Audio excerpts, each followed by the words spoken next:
Mga hakbang sa pagsasaing.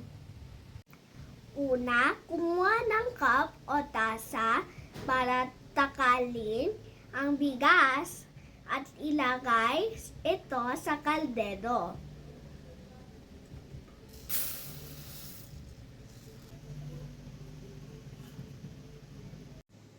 Hugasan ang bigas ng ilang ulit hanggang luminaw na ang tubig para maalis ang maraming almirol o starch na nasa bigas.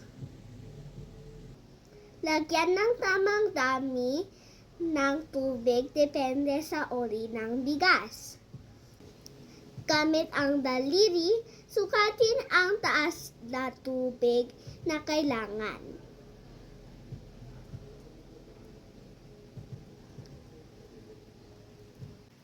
Takpan, at dahil rice cooker ang aking gagamitin, kailangan ko lang itong pindutin para umilaw ang cook.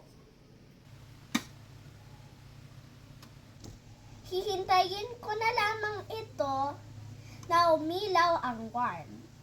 Palatandaan na luto na ito. Balikan natin mamaya.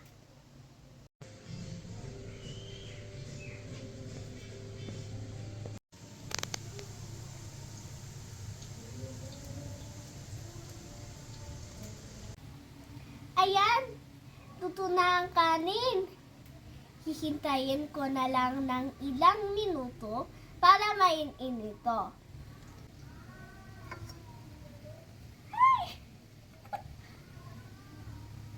Maaari nang ihain ang ating hinutong kanin.